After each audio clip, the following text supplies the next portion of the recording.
What's going on, guys? How we doing? I just wanted to hop on here really quickly to do a trade recap for you guys, talking about the RH trade that I mentioned on my free webinar about post ER trade setups on Tuesday. I talked about this setup, and then obviously we got this crazy tariff news, but nonetheless, the trade was still valid. So let me just break down the whole thing for you.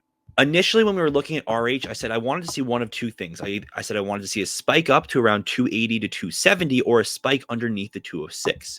I went back and I saw that we had tons of different levels here. And so ideally, the initial plan was under 208, targeting 200 and all these levels here. But again, the key thing is not necessarily where we gap. It does not matter the percentage. RH opened the day down 30%, similar to the TTD example that I shared in the free webinar. But what did it do? It fell even more. So let me break it down. What I said in the Discord today was that I wanted to see us gap under 170. That was the key level that I've determined. I'm not going to explain how I determined it right now for sake of time, but that was the key level that I needed for now. We gapped under the 170. I rate this trade an A to an A minus. The only thing that would have made it an A plus is if we gapped a little bit closer to 167, 168, where we then could have spiked up to the 170 to 172 area, back underneath the opening print, where we could have then taken the short. Nonetheless, because we gapped under 170, I was looking for what? You guys should know from the webinar, some type of spike up, back under the lows. That's where we take the entry. So what did we initially get? Looking at the 5-minute, we did get a bit of a spike back above the open. And then once we got back under the opening print, that's when I took my short. So I was a bit aggressive. I actually did not wait for the 5-minute close because, again, like I said, this is a setup that I take all the time. For me, it's pretty high probability, and I kind of know what I need to see and want to see, right? So with that being said, I took a short underneath this 159.5s, and I took two different strikes. I took the 149 put and the 145 put. I did close everything in full at the 147.5 just because this was a really, really fast move. But I will say, down at this point here, everything went to 300, 400%. I think my highest fill was like about 80 or 90%, just shy of 100%.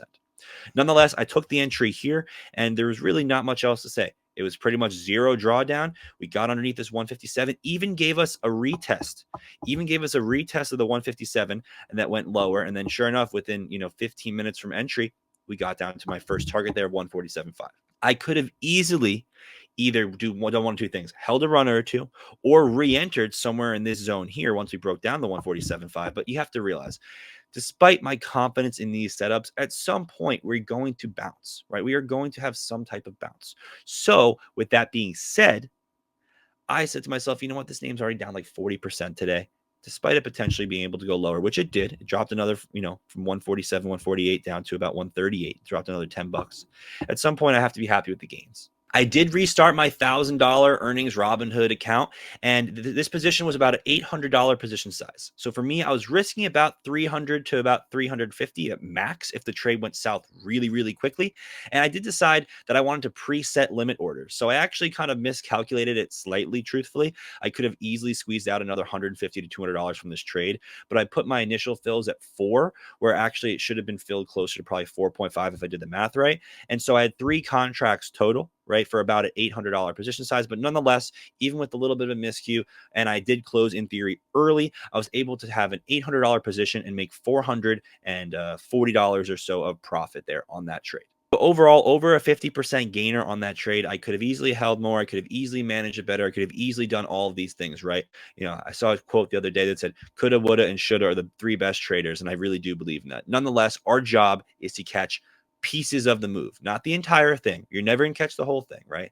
But as long as you can catch pieces, sell when you're happy, you'll be a very happy and profitable trader. I hope you guys learned a thing or two from this video, and I'm really happy to see that the picture perfect near A+ setup played out just 2 days after our free webinar. If you guys did not see that free webinar, we do have the recording, so make sure you get a handle of that free recording. Have a good rest of the day, trade safe, and I'll catch you guys later.